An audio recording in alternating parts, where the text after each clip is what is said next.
Benvenuti, siamo qua con il segretario nazionale dell'Italia dei Valori, Ignazio Messina, e con il consigliere regionale Paolo Brutti.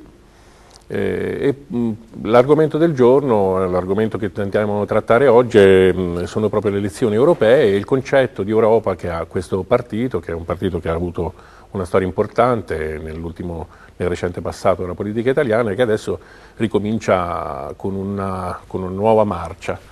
Chiedo quindi al segretario Ignazio Messina qual è l'approccio che voi intendete avere nei confronti dell'Europa, visto che appunto c'è chi ci arriva con la dinamite come Grillo, chi con la clava come la Lega, chi con magari il bisturi, e voi quali strumenti cercate di utilizzare?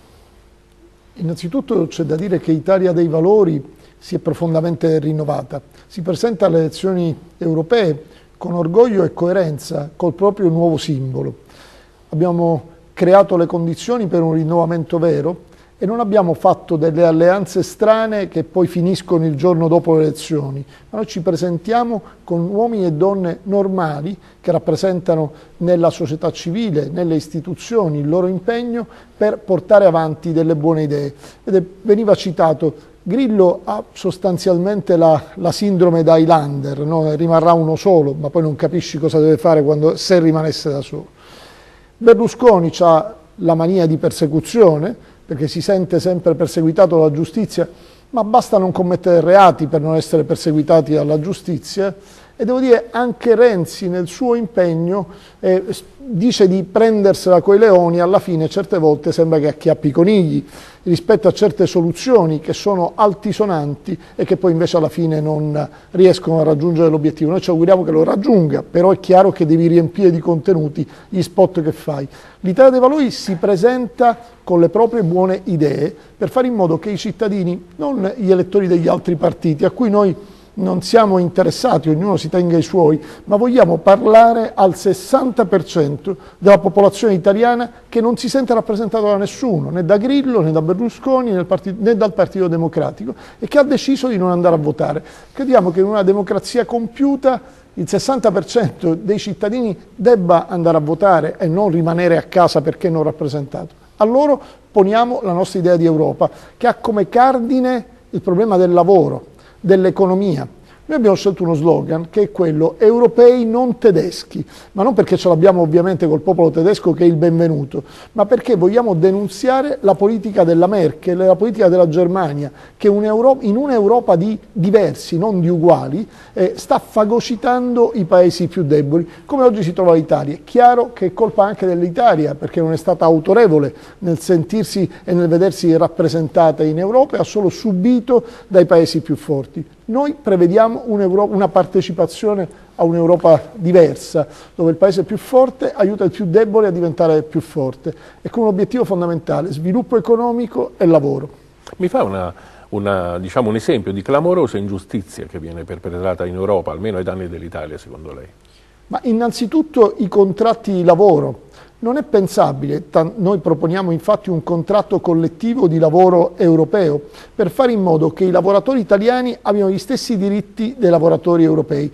In Italia lo stipendio medio, per chi ha la fortuna di averlo, è di circa 1.500 euro. Bene, in Germania è 2.300 euro, in Inghilterra 2.100, in Francia 2.100. A fronte di un costo della vita più basso. Cito solo due voci per capire. La prima, il costo della casa. In Germania il costo a metro quadro della casa, che è il bene primario per eccellenza, è meno 44% rispetto all'Italia. Seconda voce che paghiamo tutti, l'assicurazione, l'RC auto. In Europa la media è il 50% meno rispetto al costo italiano. Allora capite, a fronte di uno stipendio più alto, un costo della vita più basso, è chiaro che quel paese va avanti. Noi cosa dobbiamo fare? Avere le stesse opportunità e gli stessi costi. Un contratto collettivo europeo che rappresenti un punto di partenza fondamentale con le stesse opportunità. Perché è evidente la disfunzione. Se una grande azienda come la Fiat, che quando va bene gli utili li prendono gli azionisti, quando va così arriva la cassa integrazione, paghiamo tutti, quando invece va male chiude bottega e va da un'altra parte, quello che deve far riflettere è che non se ne va in un paese in via di sviluppo o in Marocco, in Tunisia, si è trasferita in Olanda la sede legale e in Inghilterra la sede fiscale. Allora significa che c'è un'Europa che funziona e c'è un'Europa che non va, ed è l'Europa italiana, ma se non hai gli stessi diritti è impossibile rendere competitive le nostre imprese. E a me non interessa parlare delle grandi aziende, a noi dell'Italia dei Valori interessano le piccole e medie imprese che sono il perno, la spina dorsale della nostra economia. Anche per queste l'obiettivo è una fiscalità europea, che è l'altra delle proposte in tema di economia che poniamo, cioè lo stesso fisco, la stessa pressione fiscale, perché non è possibile che le piccole e medie imprese italiane paghino il 46% di tasse a fronte di una media europea comprensiva del costo dell'energia del 21%, perché nessuno è in grado di competere a queste condizioni. E la terza cosa, sempre a vantaggio dei piccoli e medi imprenditori, ma anche delle famiglie, il costo del denaro. La Banca Centrale Europea eroga dà denaro alle banche nazionali allo 0,25%. Bene, non è tollerabile che in Italia il credito alle imprese parta dal 7, 9, 10% e in Germania il credito alle imprese sia del 2%. Allora noi prevediamo l'istituzione di un tasso soglia di usura europeo. Esiste in Italia, ma viene fatto in casa, quindi viene alzato via via a seconda della necessità. Invece un tasso soglia di usura europeo di 5 punti superiori a quello che è il costo del denaro della banca centrale. Tradotto ecco, sì. Lo 0,25 le banche italiane prendono i soldi dalla Banca Centrale Europea. Oltre il 5,25 diventa usura, e non solo in Italia, in tutta Europa.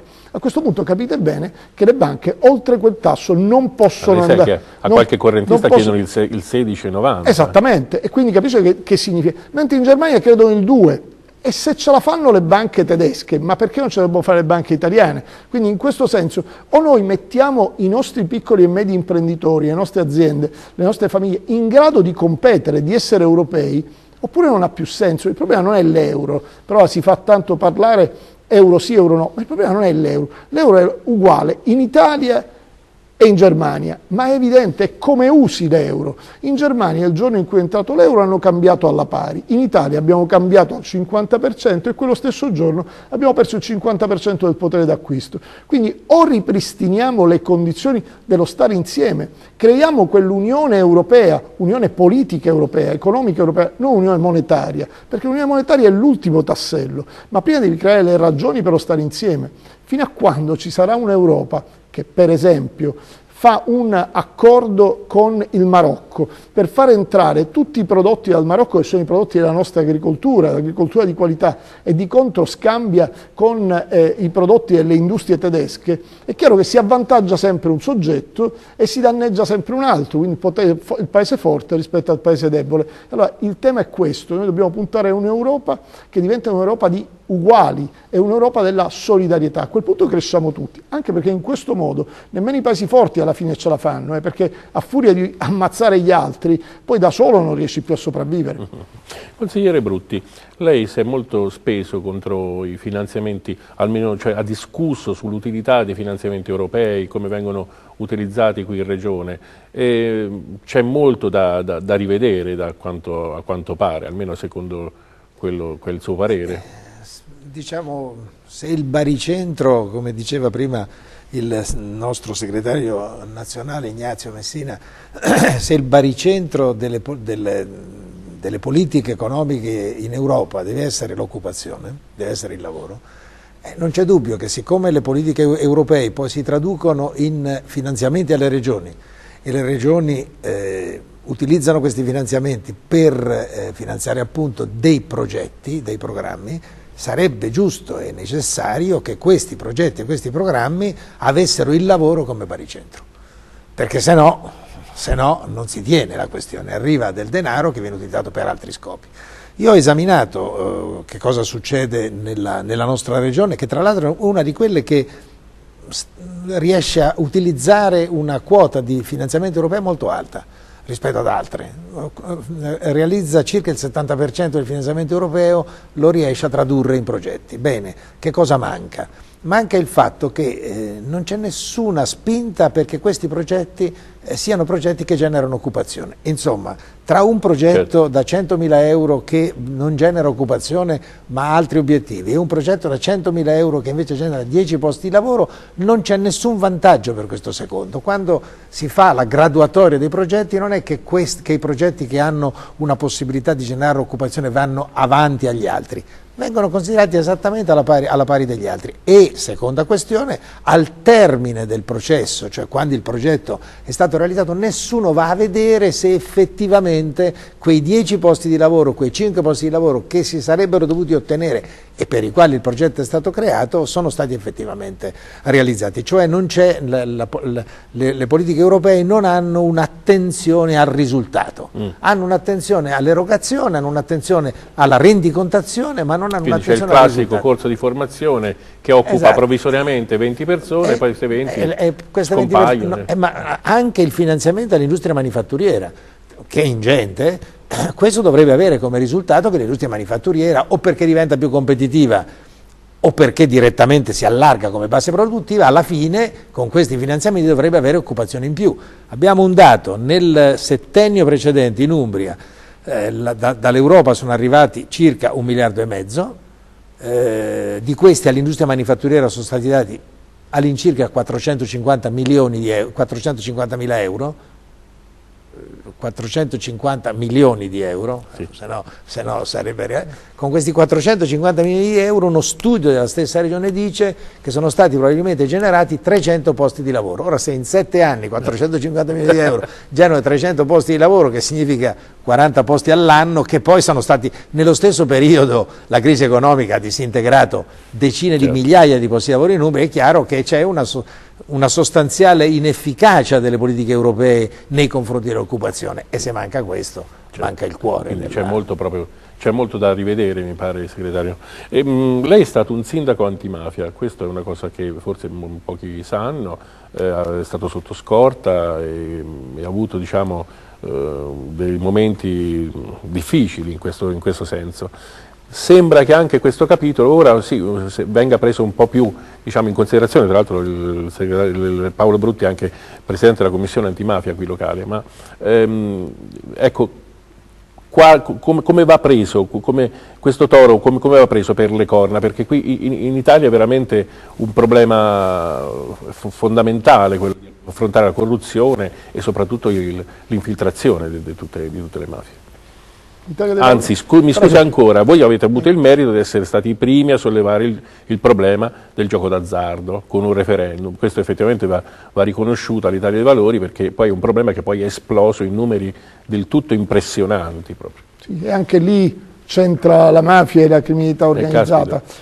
Fare il sindaco antimafia in realtà significa fare il proprio dovere, perché poi oggi fare antimafia significa non far entrare la mafia nelle istituzioni, fare in modo che i concorsi siano regolari, fare in modo che gli appalti siano regolari e non dati agli amici degli amici. Questo è il tema vero, quello è fare antimafia.